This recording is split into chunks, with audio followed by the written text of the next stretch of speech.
তো দেখো আজকে কিন্তু আমরা এসেছি রাজুদাকে নিয়ে তালাবতীতে। আজকে কোনো পরোটা হবে না, মানে এতদিন তো তোমাদেরকে দেখিয়েছি রাজুদার পরোটা, তো আজকে কিন্তু দেখাবো তালাবতীতে রাজুদাকে নিয়ে এসে মাটন বিরিয়ানি।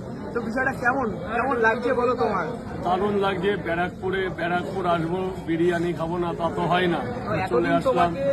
এতদিন তোমাকে দেখে এসেছি পরোটা নিয়ে বিক্রি করতে, তো আজকে এসছো বিরিয়ানি নিয়ে। বিরিয়ানি তো খেতে। পরোটা রিভিউ করেছো, বিরিয়ানি তো রিভিউ করোনি, না। তাও এরকম এত সুন্দর একটা ব্র্যান্ডে, মানে দাদা বোঝানো ব্র্যান্ডিং এ এসছো তুমি, সরি ব্র্যান্ডিং কি বলছি, ব্র্যান্ডে এসছো। তো এত সুন্দর একটা রেস্টুরেন্ট, এত সুন্দর অ্যাম্বিয়েন্স, তো কেমন লাগছে এক্সপিরিয়েন্স শেয়ার করো। দারুণ দাদা বৌদি তো আর শেষ কথা ব্যারাকপুরের মুখে, একদম। এরপরে তো আর কথাই নেই। তো আসলাম এই ওনার এই ফ্লোরেই প্রথম আসলাম, তো বসে এই প্রথম বিরিয়ানি খাচ্ছি। একদম। খাওয়া যাক, দেখি। তো তা তুমি কি নিয়েছো আজকে? আমি মটন বিরিয়ানি নিয়েছি, একদম মটন পিস।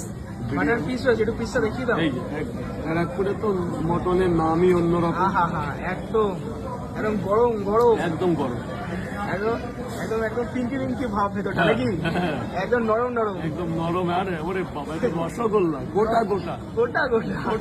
এটাও ভাইরাল হবে, গোটা গোটা। তো আজকে কিন্তু আমরাও নিয়ে নিয়েছি মাটন বিরিয়ানি রয়েছে, আর এদিকে কিন্তু দাদাও মাটন বিরিয়ানি আছে, গ্রিন চাটনি আর স্যালাড রয়েছে।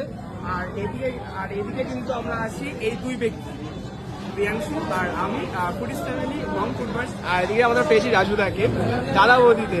তাহলে আজকে কিন্তু আমাদের দর্শকরা কি দেখবে? পরোটা না, বিরিয়ানি। ওহো, তাহলে চলো খাও নাকি? খাওয়া যাক।